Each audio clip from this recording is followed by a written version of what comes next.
Saudara-saudara, kita akan membaca bersama-sama dari Ibrani pasal yang ke-11.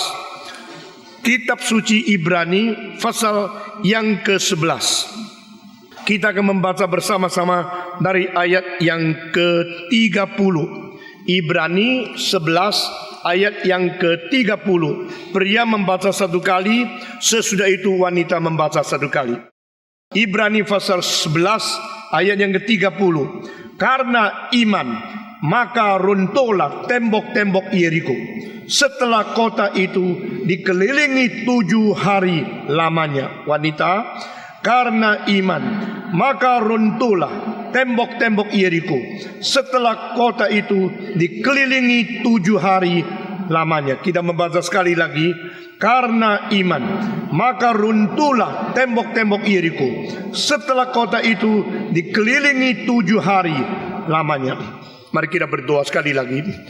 Tuhan berkati kami masing-masing. Sediakan hati kami sebagai sesuatu tanah yang sudah disiapkan untuk menerima benih yang akan Tuhan tanam di dalam hati kami. Dengar doa kami Tuhan, beri pengertian, keinsyafan, kesadaran, pencerahan dari firman Tuhan yang hidup ke dalam hati kami masing-masing. Dalam nama Yesus Kristus, penebus dan juru selamat kami yang hidup, kami berdoa. Amin. Kita membicarakan tentang bagaimana orang Israel dipimpin oleh Tuhan dan mereka akhirnya menuju kepada tanah perjanjian. Saudara-saudara, orang Israel, mereka 40 tahun mereka berkeliling terus di dalam padang belantara. Bukan karena tidak ada jalan yang lebih pendek, bukan karena tidak ada jalan yang lebih gampang mereka boleh menempuh akan tanah Kanaan yang dijanjikan oleh Tuhan. Tapi Tuhan tidak mau memimpin mereka melewati jalan pintas itu. Di sini mengandung sesuatu arti rohani yang sangat dalam sekali. Tuhan tidak mau kita seenaknya untuk menerima segala sesuatu yang disebut sebagai anugerah. Tuhan mau kita mempunyai satu pengertian bahwa kita harus di dalam mengikuti Tuhan, taat pimpinannya, dan kita menempuh pelajaran-pelajaran rohani yang penting. Saudara-saudara sekalian, mereka yang belum pernah mempunyai pembayaran harga di dalam mengikut Tuhan, mereka selalu mempunyai keadaan iman yang sangat dangkal. Dan pada waktu kesulitan itu tiba, langsung goncang mereka. Itu sebab kadang-kadang kita tidak mengerti apa sebabnya engkau membiarkan anak-anakmu melewati kesulitan-kesulitan yang besar. Saudara-saudara, tidak berarti semua kesulitan itu langsung dari Tuhan. Begitu banyak kesempatan, kesulitan-kesulitan itu tiba adalah karena kita tidak taat kepada Dia. Nah, saudara-saudara, padang belantara tidak perlu 38 tahun, tidak perlu 40 tahun, mungkin perlu 1 tahun sudah cukup. Tetapi Tuhan tidak memimpin mereka melewati jalan yang pintas, yang pendek, yang hanya 2-3 hari sudah boleh mencapai akan tujuan, yaitu tanah Kanaan. Mereka perlu satu latihan, mereka perlu sesuatu ujian, mereka perlu satu pencobaan.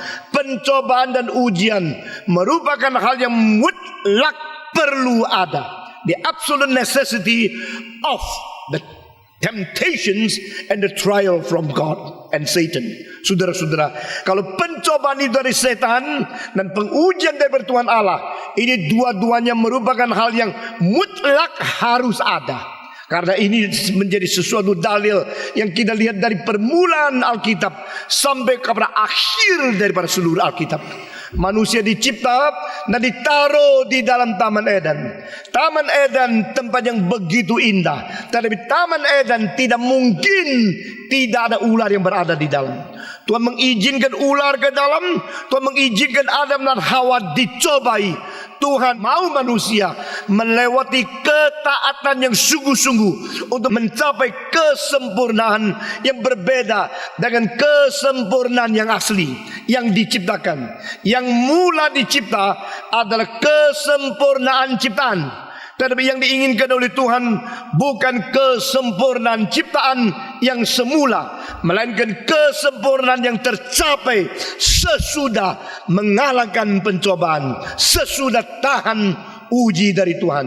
Nah, disinilah kesulitan menjadi seorang yang mengikuti Tuhan. Saudara-saudara, hal ini merupakan sesuatu dalil yang sudah ditetapkan oleh Tuhan dan harus dilaksanakan, sehingga kadang-kadang kita berusaha berkata kepada Tuhan, hindarkan aku daripada semua ini. Tuhan mengatakan tidak mungkin, tidak bisa. Karena sifat manusia yang dicipta, yang memang sudah sempurna pada mula, itu adalah kesempurnaan permulaan, kesempurnaan ciptaan Tuhan yang belum diuji dan belum mengalami pencobaan. Itu sebab kita melihat pada waktu anak Allah yang tunggal turun ke dalam dunia, jelma menjadi manusia, dia pun tidak terluput. Yesus pun tidak boleh tidak melewati pencobaan-pencobaan dan ujian-ujian, sebagaimana dia mau menjadi wakil manusia untuk menanggung dosa kita, dipaku di atas kayu salib. Saudara-saudara sekalian, ini sesuatu kemutlakan yang harus, keharusan yang mutlak yang tidak bisa ditawarkan. Itulah sifat manusia. Berbeda dengan segala makhluk, berbeda dengan malaikat, berbeda dengan binatang. Manusia bukan malaikat, manusia bukan binatang. Manusia bukan roh murni. Manusia bukan binatang yang tidak mempunyai roh kekal.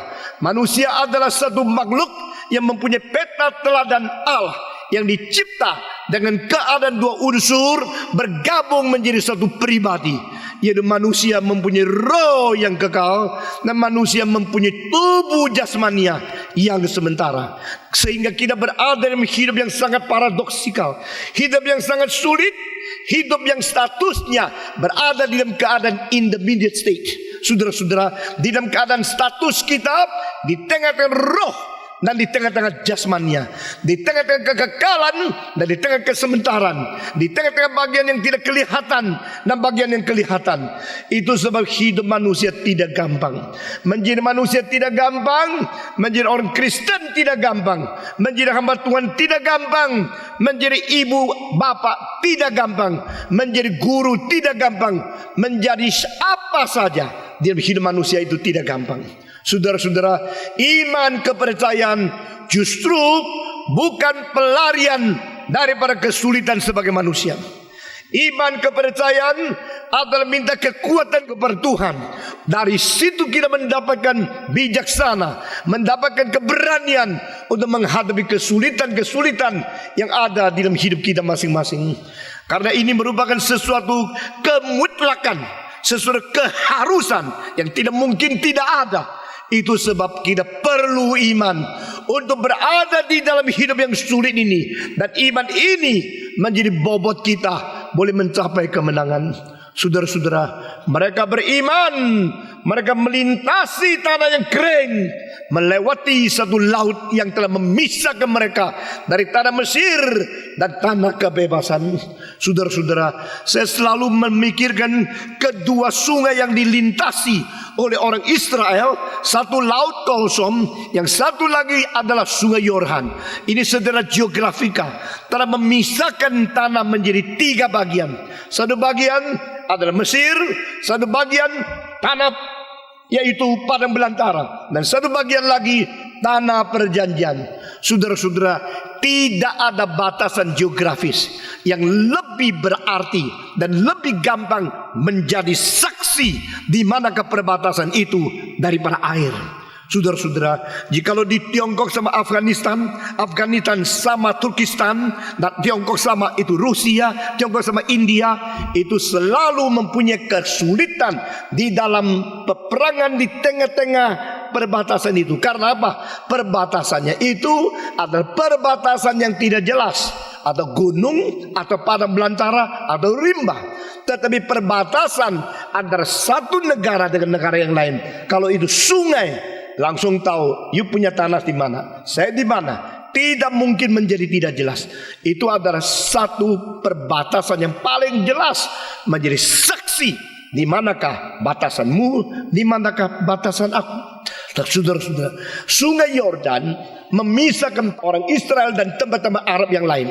Tetapi di sini kita melihat padang belantara yang berdampingan dengan Mesir, itu dipisahkan oleh akan Laut Merah. Dengan demikian kedua pelintasan ini menjadi sesuatu gambaran bagi kita melihat akan kerohanian seseorang. Dari tanah Mesir pergi ke padang belantara. Ini berarti kita lepas daripada tempat perbudakan dan kita menuju kepada tanah kebebasan. Setelah tanah kebebasan selesai, kita masuk ke dalam itu tanah Kanaan, melintasi sungai Yordan. Berarti kita berhenti perantauan yang mencobai Tuhan Allah, dan kita masuk ke dalam tanah yang dijanjikan oleh Tuhan. Dengan demikian kedua perairan ini melambangkan sesuatu perubahan status daripada kerohanian kita masing-masing. Kita perlu melewati Laut Merah untuk menerima satu keselamatan yang sudah diberikan oleh Tuhan. Kita perlu melewati sungai Yordan untuk menuju ke tanah perjanjian. Ini berarti dulu kita hidup di dalam dosa dan kita baru lewat akan Laut Merah. Kita masuk ke dalam tanah daripada kebebasan itu. Lalu kita merantau di sana, hidup di dalam keadaan proses menuju kepada seluruh persempurnaan yang diberikan oleh Tuhan. Dan kita baru hidup kemenangan setelah kita melewati akan sungai Yordan. Saudara-saudara, dengan demikian kita melihat orang Israel hanya dua tempat yang pernah dilintasi, yaitu sungai Yordan dan Laut Merah. Dan ini seluruhnya ada 4 kali pelintasan ini. Satu kali Musa membawa orang Israel melewati akan Laut Merah. Kedua kali Yosua membawa orang Israel, generasi yang kedua, masuk ke dalam tanah Kanaan. Masih ada 2 kali lagi. Itu tercantum di buku Raja-Raja, yaitu Elias dan Elisa. Elias melewati sungai Yordan dan dia diangkat ke atas. Lalu Elisa kembali lagi melewati sungai Yordan dan dia kembali melayani lagi di hadapan Tuhan. Saudara-saudara, selain ini di Alkitab tidak tulis lagi ada pelintasan yang di mana sungai itu terbuka dan mereka berjalan di dalam-dalamnya. Saudara-saudara, ini hanya 4 kali. Dan di sini kita melihat Musa memimpin 1 kali dan Yosua memimpin 1 kali. Saudara-saudara, Musa memimpin orang Israel keluar dari tanah Mesir. Kira-kira 2 juta manusia yang ikut dia. Saya begitu kagum kepemimpinan dia yang begitu sulit. Dia bisa melunaskan, dia bisa mentuntaskan apa yang Tuhan perintahkan dan mensiarkan kepada semua orang yang mengikut akan dia. Saudara-saudara, setelah 40 tahun kemudian, maka Musa sendiri tidak bisa masuk ke dalam tanah Kanaan. Pada waktu Musa tua, Tuhan berkata, sekarang naik ke gunung. Engkau naik ke gunung Nebo. Di atas gunung itu dia melihat semua tempat yang dijanjikan oleh Tuhan. Dan Alkitab mengatakan umur 120 tahun Musa mempunyai mata yang masih jelas sekali. Dia sama sekali tidak mempunyai penyakit apapun di dalam matanya, di dalam tubuhnya. Dia masih bisa naik gunung sampai puncak.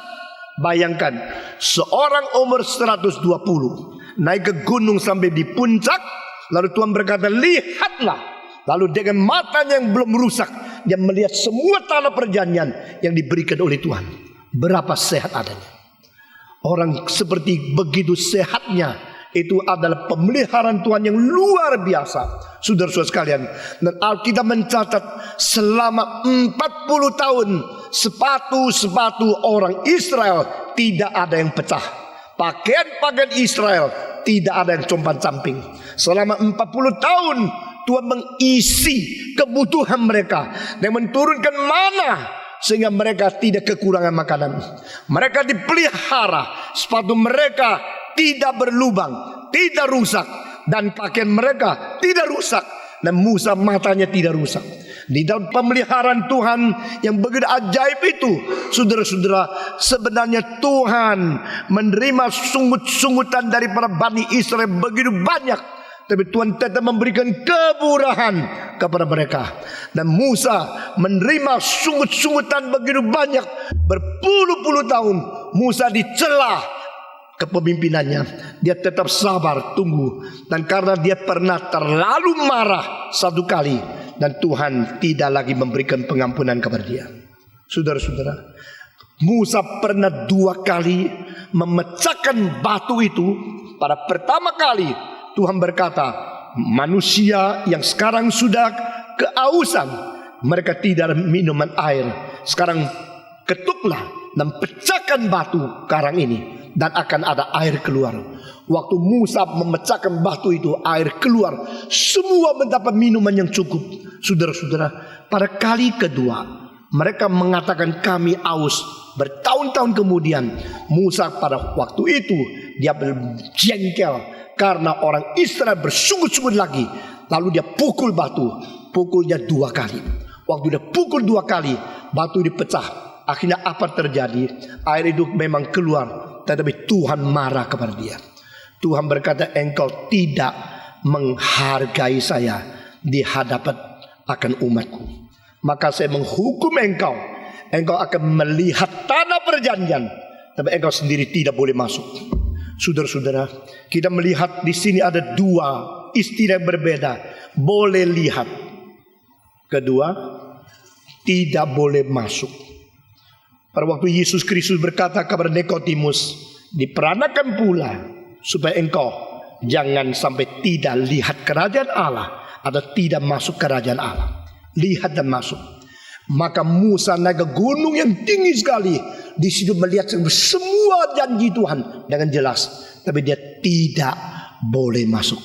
Saudara-saudara, Tuhan mengizinkan bukan dia, tapi Yosua yang membawa orang Israel masuk ke dalam tanah Kanaan. Yosua menjadi yang meneruskan dia. Dan Yosua adalah seseorang yang beriman besar sekali. Pada waktu masih muda, Yosua sama Kaleb, 2 orang di antara 12 pengintai, hanya mereka 2 saja yang tidak takut kepada musuh. Saudara-saudara, ini sesuatu lukisan yang jelas sekali untuk menggambarkan keadaan kita yang menamakan diri orang Kristen yang beriman. Pada waktu kita menghadapi kesulitan, ada 2 macam reaksi. Reaksi pertama adalah memang kesulitan itu besar sekali, tetapi tidak apa, Tuhan akan memberikan kemenangan kepada kita. Reaksi kedua, sulit sekali, jangan coba-coba, ini akan gagal karena musuh kita terlalu besar. Mari kita undur, karena kita melihat musuh terlalu besar, kita menjadi takut. Saudara-saudara, yang menjadi mayoritas justru yang takut, yang menjadi minoritas justru yang berani.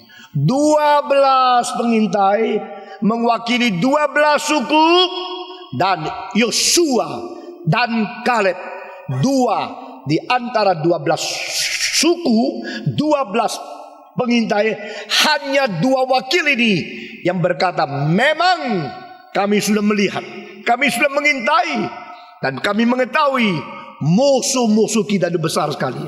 Mereka jauh lebih tinggi dari kita. Mereka memiliki tubuh yang luar biasa kuatnya. Mereka mempunyai postur, mempunyai sesuatu keadaan tubuh yang begitu kuat dan begitu besar. Kita sulit mengalahkan mereka. Tetapi Tuhan Allah menyertai kita. Saudara-saudara, Tuhan di surga melihat akan wakil daripada umatnya 12 orang. 10 yang bersehati untuk mengatakan jangan pergi, bahaya sekali. Kalau kita bertempur di dalam, kita akan menjadi orang yang dikuburkan di tanah Kanaan. Saudara-saudara, maka pada waktu Musa melihat ke-12 orang ini pulang, dia melihat hanya 2 orang minoritas yang berkata kepada Israel, jangan takut. Mereka memang besar, mereka memang perkasa, mereka memang musuh yang kuat sekali, tapi Tuhan menyertai kita. Mari kita masuk. Saudara-saudara, kedua ini yang akan dipimpin Tuhan untuk meneruskan pekerjaan daripada apa yang diberikan kepada Musa. Maka Musa sendiri tidak bisa masuk. Akhirnya Tuhan suruh Yosua yang membawa Israel masuk ke dalam tanah Kanaan. Nah saudara-saudara, Yosua artinya adalah penyelamat. Istilah Yosua di perjanjian lama sama dengan istilah Yesus di dalam perjanjian baru.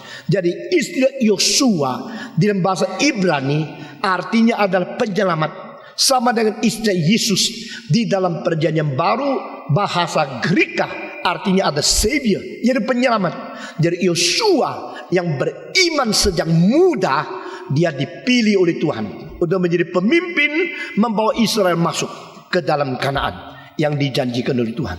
Nah saudara-saudara, sebelum mereka masuk ke tanah Kanaan, mereka harus beriman melewati akan sungai Yordan. Nah saudara-saudara, di situ kita melihat bahwa si Yosua memberikan perintah menurut apa yang ditutur oleh Tuhan kepada semua imam-imam. Lalu mereka semua mengangkat akan peti perjanjian, menanti di sana. Dan Alkitab mengatakan pada waktu kaki mereka menginjak akan air daripada Yordan, maka sungai itu terpisah. Nah ini ada mujizat seperti ini kedua kali di dalam sejarah. Di tempat yang jauh, air yang turun dari atas itu berhenti, dan yang di sini mengalir terus habis, dan itu menjadi tanah yang kering. Orang Israel diperintahkan sekarang lewat akan sungai ini, lewat dengan melintasi akan jalan tanah yang kering. Saudara-saudara, dan ini kali sudah ada peti perjanjian. Lain dengan waktu keluar daripada tanah Mesir. Waktu itu belum ada kemah perjanjian, belum ada kemah perhimpunan, belum ada alat-alat di dalam bait Allah, belum ada akan peti perjanjian. Maka saudara-saudara, saudara perhatikan pada waktu orang Israel melewati akan tanah daripada apa yang dilintasi itu, maka ada dua hal yang penting. Pertama, yaitu mereka melewati akan tanah padang belantara dengan mengangkat peti perjanjian. Dan kedua, mereka membawa tulang belulang dari nenek moyang mereka, yaitu namanya Yusuf. Nah saudara-saudara, ini dua hal sangat penting sekali. Biasanya orang tidak banyak bicara tentang tulang belulang dari Yusuf. Yusuf telah menjadi perdana menteri di Mesir, menjadi orang yang penting sekali. Tetapi Yusuf tidak mau dia tulangnya terus tinggal di tanah Mesir.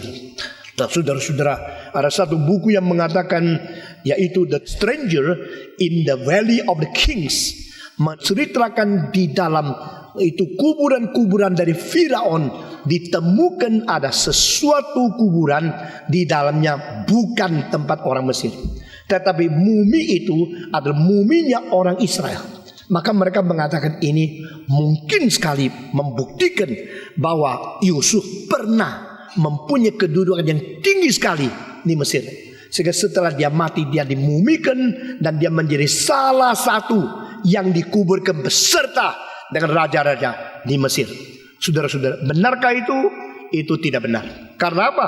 Karena Alkitab dengan jelas tulang belulang daripada si Yusuf ini tidak ada di Mesir, tapi dikeluarkan. Yang di Mesir mungkin adalah mumi daripada Yakub. Karena Alkitab mengatakan pada waktu Yakub mati, maka Yusuf masih menjadi perdana menteri. Dan dengan pengaruh kuasa politiknya, dia menginginkan ayahnya dimumikan. Sehingga berpuluh-puluh hari mayat daripada Yakub itu dibalsamkan. Belum. Sebelum dibalsam itu harus diberi asap sampai kering seluruh kulitnya. Itu diproses menjadi mumi. Dan dengan demikian mungkin sekali yang berada di dalam the Valley of Kings itu justru bukan mayat daripada Yusuf, tetapi itu dari Yakub. Saudara-saudara, tetapi Yusuf sebelum mati dia pesan kepada orang-orang Israel, jangan lupa waktu keluar dari Mesir, bawa tulangku keluar.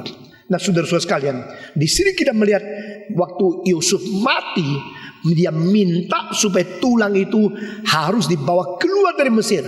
Maka waktu mereka pergi 430 tahun kemudian menjadi budak di tanah Mesir, mereka masih ingat waktu mereka keluar, Musa mengingat kalimat yang penting dari Yusuf. Nah saudara-saudara, Yusuf seorang nabi. Dari mana kita mengetahui dia seorang nabi? Karena dialah yang memberikan prediksi orang Israel akan keluar. Dia telah memberikan nubuat orang Israel akan keluar dari tanah Mesir, tidak terus di sini. saudara-saudara. Maka nubuat dia itu akhirnya dihormati dan pesan dia dijalankan. Mereka membawa tulang dia keluar, sehingga di padang belantara ada dua hal yang penting. Satu, janji Tuhan, dan satu, pesan dari nenek moyang. Pesan daripada Yusuf supaya keluar, karena pesan itu adalah akibat daripada nubuat dia yang beriman kepada Tuhan. Sehingga di tengah-tengah sesuatu laskar yang berjalan di padang belantara, kedua hal ini terus mengikuti mereka. Tulang itu tidak mau berhenti di Mesir. Tulang itu mau dikuburkan di tanah perjanjian. Karena ini bukan rumahku. Rumah yang Tuhan janjikan bagiku adalah tempat yang dijanjikan itu. Saudara-saudara sekalian, dan peti perjanjian berbeda dengan semua alat-alat yang berada di dalam kemah perhimpunan. Karena semua alat-alat itu mempunyai usungan yang berada di atas, sehingga waktu mereka mengangkat itu, maka meja itu turun ke bawah. Waktu mereka mengangkat itu, altar turun ke bawah. Tetapi hanya peti perjanjian, usungan itu di bawah, bukan di atas. Sehingga pada waktu mereka mengangkat, apa yang terjadi? Seluruh peti perjanjian itu lebih tinggi dari tubuh manusia, lebih tinggi dari kepala manusia. Sehingga di dalam 2 juta manusia yang berjalan di dalam itu para belantara, semua orang melihat ada satu peti yang lebih tinggi daripada manusia, dan di atasnya ada dua, yaitu ada 2 patung daripada malaikat kerubium. Saudara-saudara, berarti peti perjanjian harus diangkat tinggi, menyatakan bahwa Tuhan yang berjanji, tak mungkin dia tidak setia kepada apa yang dijanjikan. Nah, saudara-saudara, setelah mereka sampai di sungai Yordan, maka Tuhan memberikan mujizat, membuka sungai itu untuk mereka lewat. Setelah mereka lewat, mereka berada di satu tempat menghadapi kota pertama. Saudara-saudara, tempat perjanjian bukan tempat yang disediakan sudah seenaknya engkau menerima.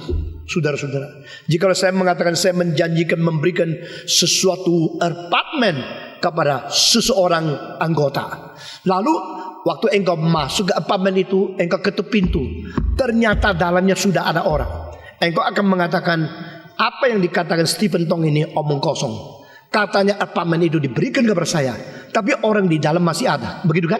Nah, saudara-saudara, itulah cara Tuhan bekerja. Kalau kita tidak mengerti prinsip ini, rohani kita tidak pernah maju-maju. Tuhan tidak mengatakan, hei Israel, tanah perjanjian saya sudah kosongkan, surat-surat sertifikat sudah ada, dan semua kamar sudah disediakan, semua lemari, semua tempat tidur, semua perabot sudah lengkap, dan saya sudah mengkaburkan semua dengan baik. Silakan masuk. Inilah tempat perjanjian aku sediakan kepada engkau. Bukan cara Tuhan begini. Tuhan berkata, tanah perjanjian itu di sana.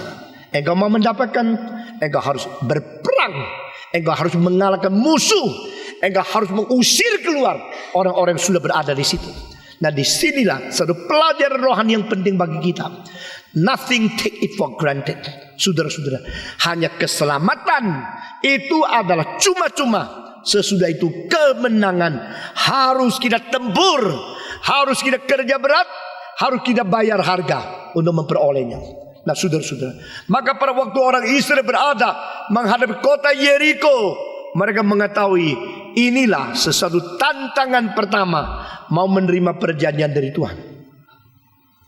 Kota Yeriko adalah kota paling besar di tempat itu. Kota Yeriko adalah kota pertama yang berbenteng-benteng, bertembok-tembok yang luar biasa kuat dan tingginya pada zaman itu. Dan kota Yeriko adalah kota pertama, kota paling kuno yang diketahui oleh manusia, yang mempunyai keadaan bobot dan mempunyai keadaan skala seperti itu. Saudara-saudara, kota Yeriko dianggap kota yang begitu penting, begitu besar. Maka Israel melihat kota itu, apakah yang mereka dengar? Mereka mulai mengingatkan kalimat-kalimat daripada 10 pengintai yang tidak beriman. Bukan pengintai yang beriman, tapi pengintai yang tidak beriman. Nah, ini kecelakaan daripada demokrasi, saudara-saudara. Karena 10 banding 2, yang 2 ini mengatakan kalimat berani, maju, beriman. 10 mengatakan jangan, ini takutkan, ini adalah sesuatu musuh yang besar sekali. Ini bikin mereka hatinya semua menjadi sudah hancur dan tidak mempunyai keberanian. Tapi Alkitab berkata kepada kita bahwa Tuhan berkata kepada Yosua. Saudara-saudara, Yosua sekarang bukan lagi Yosua yang muda. Yosua sekarang adalah Yosua yang sudah lewat 40 tahun di padang belantara. Nah, 40 tahun ini apakah mengkikis habis keberanian pada waktu dia masih muda? Apakah ini mengkikis habis keberanian seseorang waktu dia masih masa muda? Saudara-saudara, saya melihat dalil ini demikian. Jikalau engkau dari muda belajar beriman dan berani kepada Tuhan, makin tua makin berani. Saudara-saudara, banyak orang kira kalau besok sudah tua menjadi tidak berani, sudah tua menjadi luntur imannya. Di Hong Kong ada seorang yang gagal pada waktu dia tua. Lalu saya berbicara dengan seorang pendeta yang umur 60 lebih. Waktu itu saya umur 30. Dan dia mengatakan kepada saya, "Hey Stephen Tong, engkau pendeta yang masih muda. Saya memberikan satu dalil kepada engkau.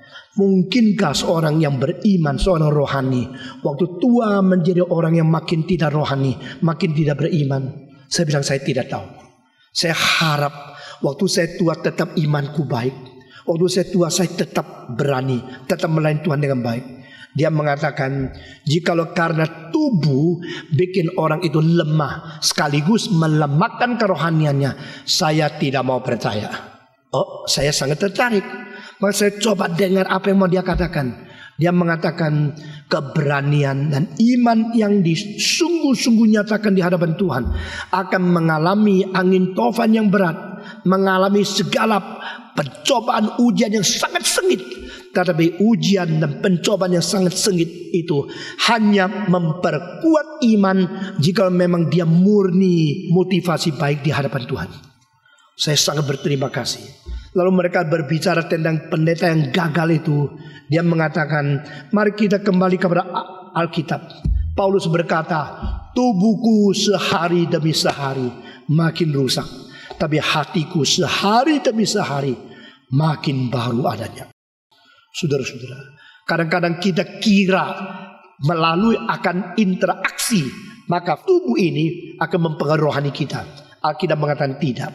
Waktu Kaleb umur 80, dia mengatakan sekalimat, sekarang saya umur 80, coba lihat, saya masih seperti pada waktu saya masa muda.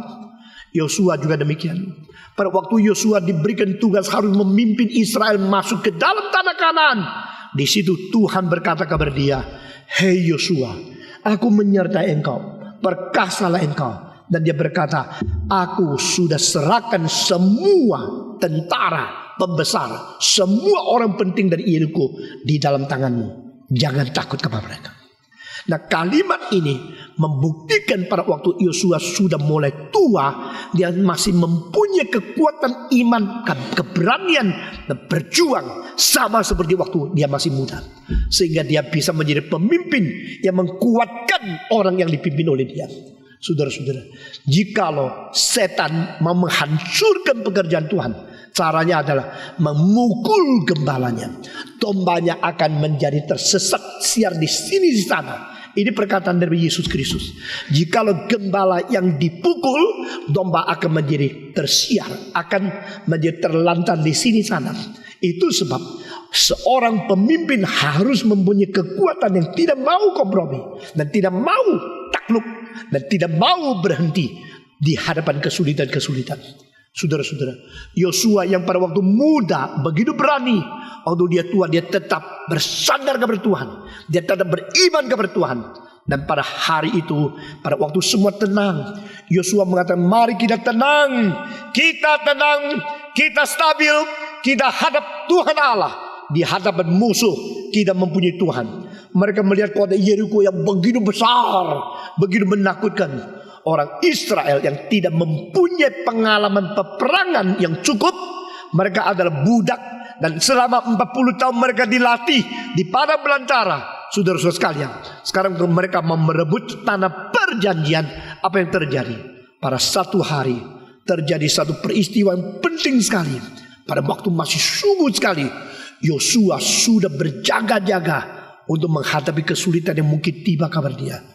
Seorang yang membawa pedang yang besar sekali berdiri di hadapan dia. Dan ini orang tidak dikenal. Yosua langsung menjadi berjaga-jaga dan bertanya kepada dia, "Siapa engkau? Engkau datang membantu kami atau engkau datang untuk menantang kami? Engkau datang menjadi kawan atau menjadi lawan?" Saudara-saudara, Yosua seorang pemimpin yang begitu cerdas, yang begitu alert, yang begitu peka. Dia langsung melihat seorang yang asing yang besar di hadapan dia. Dia tanya pertanyaan sangat cocok, sangat baik. "You come to help or you come to fight against us?" Engkau datang membantu kami atau engkau datang melawan kami? Saudara-saudara, orang yang tidak dikenal, orang asing yang besar yang mengeluarkan pedang itu menjawab dia, "Dua-dua bukan. Aku datang bukan membantu kamu. Aku datang juga bukan melawan kamu." Kalau begini apa? Saudara-saudara, kalau seseorang membawa pedang sampai rumahmu, engkau tanya dia, engkau datang membantu atau melawan? Dia bilang dua-dua tidak. Engkau bagaimana? Pergilah. Begitu kan? Saudara-saudara, Yosua menanti kalimat apa yang mungkin keluar daripada mulut orang itu. Orang itu mengatakan, "Aku datang bukan melawan kamu, bukan membantu kamu. Aku datang untuk memimpin kamu." Nah, ini adalah pikiran manusia dan pikiran Allah berbeda sekali. Saudara-saudara, belajar daripada kalimat-kalimat yang penting ini. Tuhan tidak membantu kita, Tuhan tidak melawan kita, Tuhan memimpin kita. Semua 1, 2, 3. Tuhan bukan membantu kita, Tuhan bukan melawan kita, Tuhan memimpin kita. Dalam konsep manusia yang sudah terbiasa dengan keadaan yang konteks kita, lingkup kita, dan kebiasaan tradisi kita, kita hanya mempunyai dua alternatif: yang datang membantu saya atau datang melawan saya, yang datang membantu saya atau melawan saya. Saudara-saudara, jikalau Yosua mengatakan, "Siapa saja yang mempunyai senjata membantu saya menjadi kuat. Siapa yang mempunyai senjata melawan saya, menjadikan saya lemah. Jadi saya mau cuma satu. Kalau mau datang bantu, kalau lawan saya, lawan kamu. Engkau membantu aku, bikin kubu saya lebih kuat, atau engkau melawan saya, bikin kubu saya lebih kecil. Coba beritahu saya, engkau membantu atau melawan?" Tuhan mempunyai jawaban berbeda. Jikalau itu manusia, mungkin engkau tanya begini, tapi itu bukan manusia. Aku bukan membantu kamu, aku bukan melawan engkau. Di dalam pikiran daripada Yosua, di dalam seluruh yang kita ketemu ini, yang kita miliki ini, hanya boleh ada orang membantu, tidak boleh orang melawan. Tapi dua-dua ini salah. Saudara-saudara, saya berkali-kali berkata, gerakan Tuhan, gerakan yang dipimpin oleh Tuhan, tidak perlu orang bantu. Saudara-saudara, Gereja Reform Injil Indonesia harus mengetahui prinsip ini. No one come to help. Jangan kira engkau datang membantu gerakan, atau engkau membantu melawan. Dua-dua tidak mungkin. Engkau membantu, Tuhan tidak perlu. Engkau melawan, Tuhan tidak takut. Engkau perlu apa? Takluk untuk bersama-sama melayani, bersama-sama belajar, bersama-sama sehati. Lalu kita sama-sama menjunjung tinggi yang memimpin. Tuhan pimpin kita, bukan orang. Saudara-saudara, Tuhan berkata kepada Yosua, "Aku bukan datang membantu kamu, aku juga bukan datang untuk melawan kamu, aku datang untuk memimpin kamu." Langsung Yosua sadar, dia terbuka. Ini namanya paradigm shift. Ini namanya satu perubahan dari konsep yang paling total. Satu pikiran, struktur, semua berubah. Kalau tidak berubah, tidak mungkin lagi menjadi orang-orang yang mengikuti akan pimpinan Tuhan. Saudara-saudara, sekarang dia sadar, saya jenderal, saya Yosua yang memimpin ini. Saya memimpin sangat bahaya, karena saya terbatas. Saya mempunyai pengalaman yang terbatas. Saya manusia terbatas. Tapi puji Tuhan, kalau dibantu, kita mengharapkan bantuan ini lebih banyak, lebih banyak, lebih banyak, lebih baik. Percuma. Yang kita perlu ada pimpinan Tuhan langsung. Dan ini Tuhan sudah pimpin. Tuhan sudah sendiri mengirim akan pemimpin yang besar berada di tempat kita. Alkitab mengatakan Yosua langsung berlutut. Dia mengetahui dia sudah bicara salah. You come to help? You come to fight against us? No, I come to lead you. Aku datang memimpin engkau. Saudara-saudara, Tuhan pemimpin. Tuhan bukan pembantu semua. Banyak orang Kristen berdoa kepada Tuhan begitu ngotot, begitu giat. Untuk apa? Supaya Tuhan memfihak dia. Tuhan pihak aku, bantu aku yuk. Aku kerja sudah sampai sini, tolong supaya apa yang saya mau boleh jadi. Itu bukan doa. Bagaimana giatnya engkau berdoa percuma. Bagaimana mati-matian engkau berteriak minta Tuhan tolong. Itu sudah salah. Tuhan bukan datang menjadi pembantumu. Tuhan bukan datang untuk menjadi penolongmu. Membantu mengikuti apa yang kau sudah jadwalkan, apa yang sudah kerjakan. Sekarang engkau Tuhan bantu saya, Tuhan tolong saya. Memang Tuhan penolong kita dalam kesulitan kita, tapi Tuhan tidak menolong untuk menyukseskan apa yang kita mau di luar rencana Dia. Tidak. Ini konsep yang berbeda sekali, konsep yang salah sekali. Tuhan akan datang memimpin kita kembali kepada rencana Dia, kembali kepada apa yang Dia tetapkan. Bukan Dia menyesuaikan diri kepada kita, tapi kita menyesuaikan diri kepada Dia. Satu kali dalam peperangan Civil War di Amerika, maka setelah itu General Lee berperang dengan General Grant. Akhirnya utara yang menang, selatan yang kalah. Saudara-saudara, utara dipimpin oleh General Grant dan selatan dipimpin oleh General Lee. Di selatan mau mempertahankan sistem memperbudak orang negro, dan di utara bilang tidak. Maka seorang bernama Abraham Lincoln yang menjadi presiden, dia mengatakan mari kita mentegakkan negara ini, tidak memperbudak orang negro. Saudara-saudara, bahkan di Texas, di selatan semua marah. Kalau tidak ada negro bagaimana? Kalau tidak budak bagaimana? Orang di bawah itu mirip dengan orang-orang Mesir. Tapi Abraham mirip dengan Musa. Musa tidak setuju orang Israel diperbudak. Demikian Abraham Lincoln tidak setuju kalau orang negro itu didiskriminasikan atau diperbudak. Maka timbul peperangan. Peperangan itu terjadi pada 1861 sampai 64. Setelah selesai peperangan, maka ada seorang jenderal berkata kepada Lincoln, puji syukur kita menang. Lalu ditanya oleh Lincoln, you tahu kenapa kita menang? Karena Tuhan memfihak kita. Jenderal itu mengatakan, karena Tuhan Allah memfihak kita, maka kita menang. Betul tak? Hah? Karena Tuhan memfihak kita. Kita tidak setuju perbudakan, mereka setuju perbudakan, maka Tuhan memfihak kita, tidak memfihak mereka. Mereka yang setuju akan perbudakan akhirnya kalah, karena Tuhan tidak memfihak mereka. Betul nggak? Betul nggak? Tidak. Betul. Tidak betul. Dijawab oleh Presiden Lincoln, bukan Tuhan memfihak kita, tapi kita memfihak Tuhan. Semua 1, 2, 3. Bukan Tuhan memfihak kita, tapi kita memfihak Tuhan. Beda. Konsep ini beda sekali. Jangan sekali-kali engkau mengatakan Tuhan pihaklah saya, Tuhan memfihak saya, tolong Tuhan memfihak saya. Tuhan mau tanya, ada apa saya mesti memfihak kamu? Siapa kamu? Aku datang bukan menolong kamu, aku datang bukan melawan kamu, aku datang memimpin kamu. Takluk, lutut di hadapanku. Barang siapa yang tidak mau takluk kepada Tuhan, tidak mau dipimpin oleh Tuhan, tidak berhak menjadi anak Tuhan. Tuhan tidak ada kewajiban untuk memfihak engkau. Saudara-saudara, seorang berkata, Patong memfihak aku.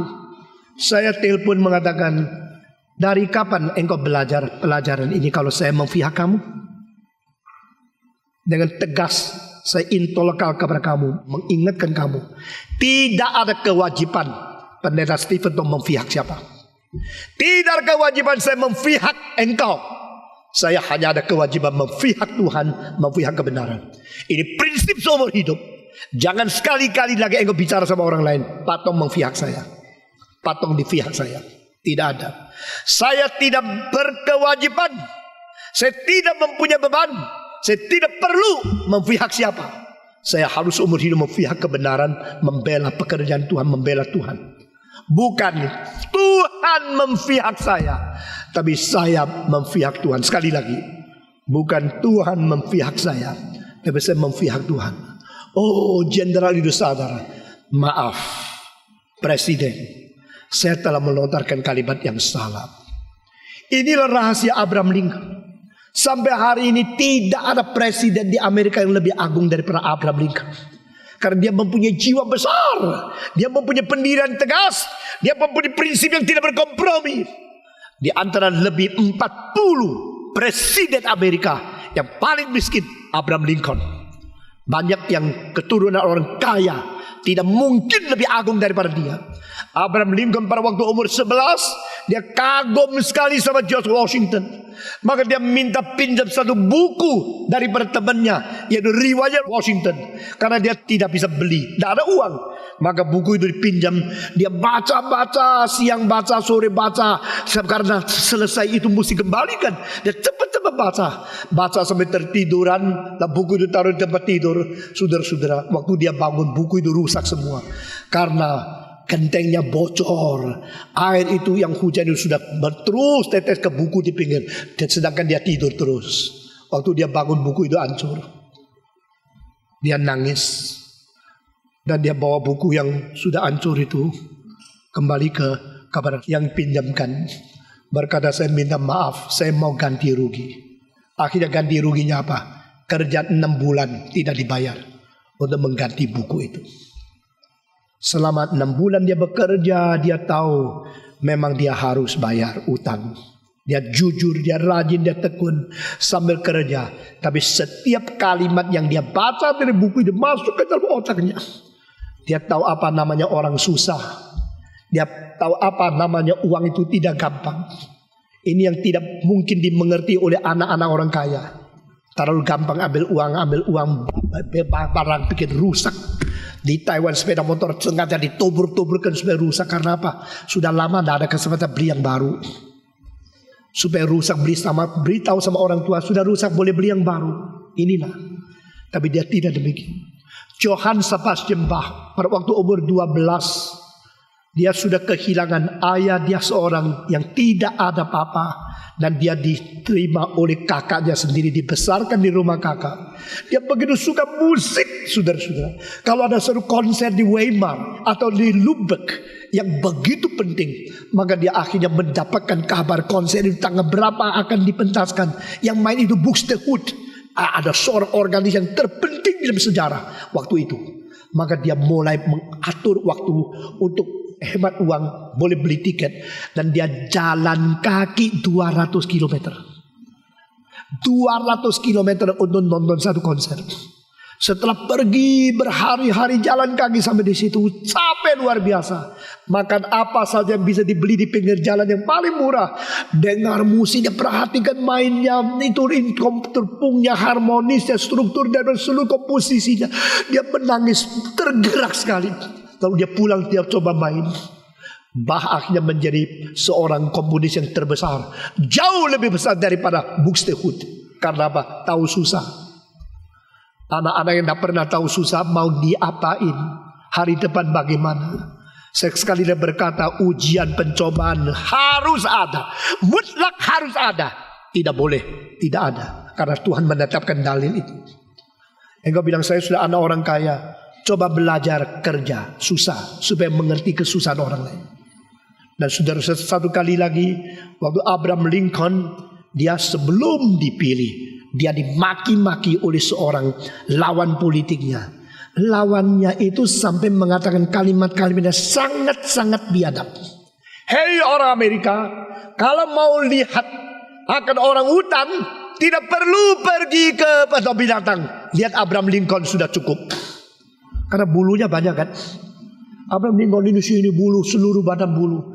Kalau mau lihat orang hutan, lihat itu simpansi. Tidak usah ke binatang.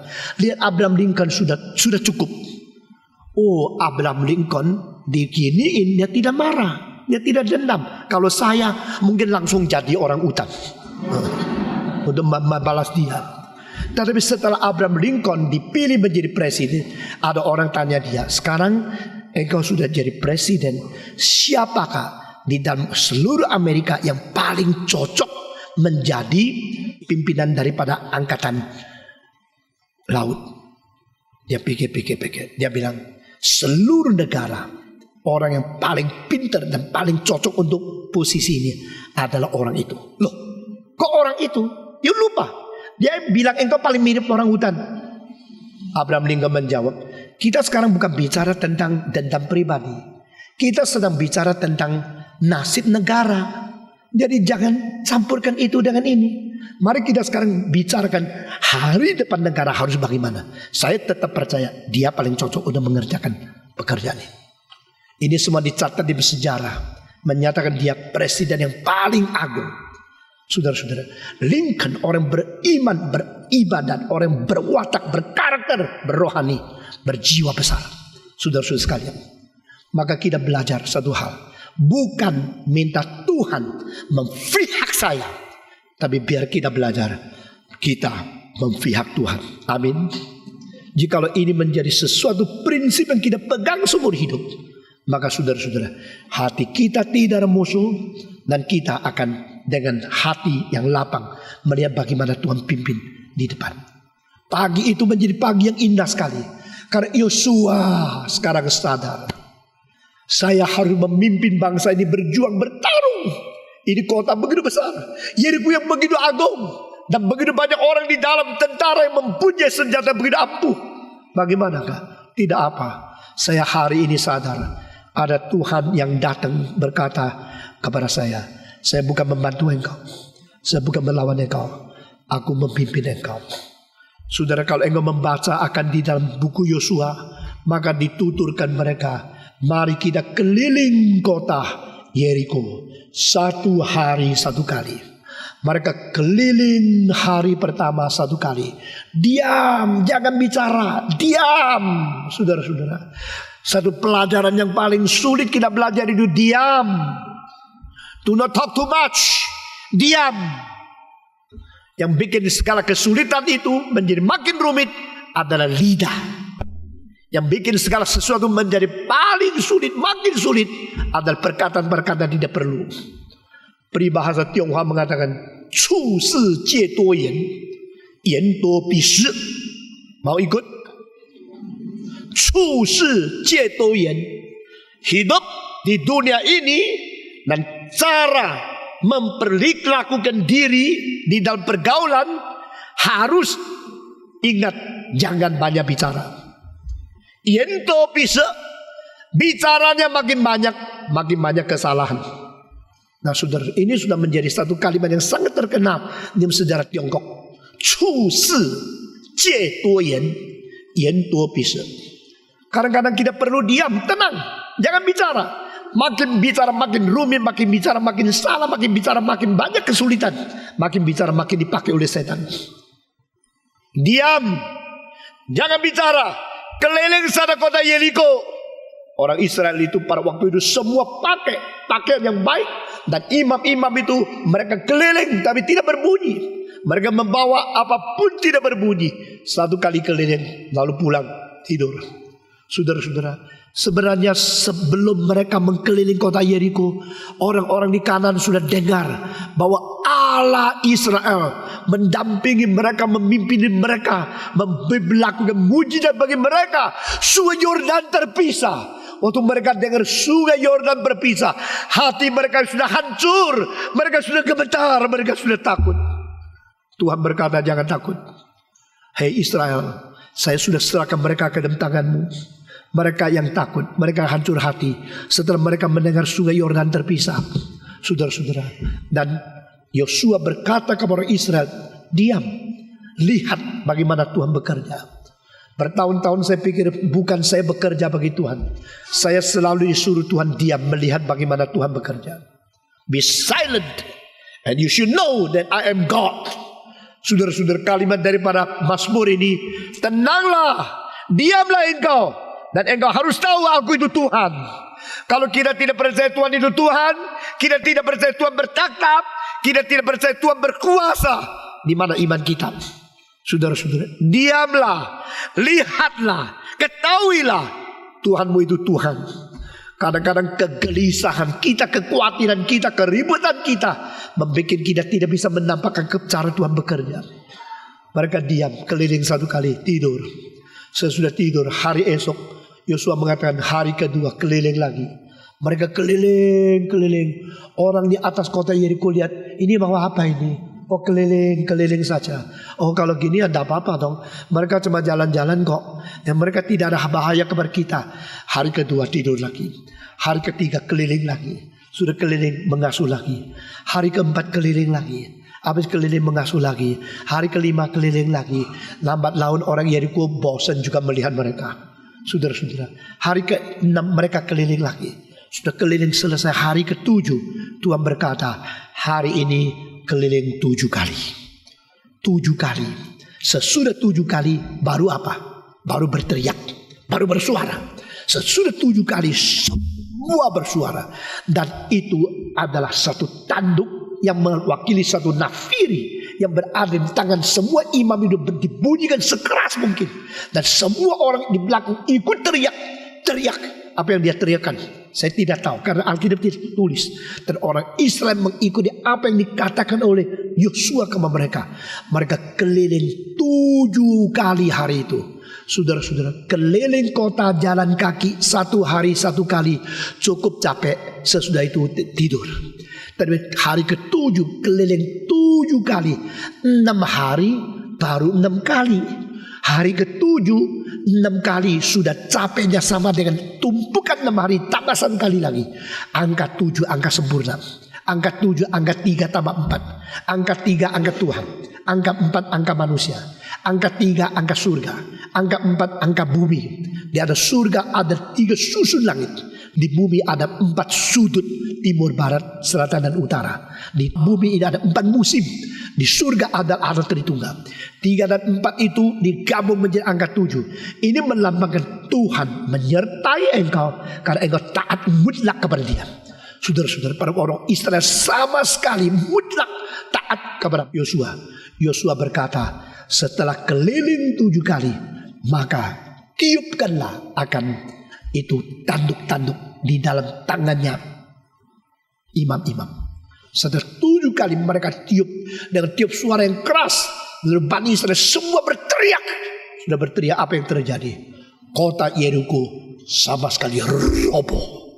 Saudara-saudara, Tuhan serahkan yang paling sulit untuk pertama kali di hadapan umatnya. Orang Israel mempunyai senjata banyakkah? Orang Israel mempunyai pengalaman perang yang lamakah? Orang Israel mempunyai serdaru yang berapa kuatkah? Alkitab tidak katakan. Alkitab jelas mengatakan orang Kanaan jauh lebih besar, jauh lebih gagah, jauh lebih perkasa. Dan mereka adalah orang-orang yang sudah perang terus menerus. Tapi Tuhan menyerahkan mereka ke dalam tangan Israel.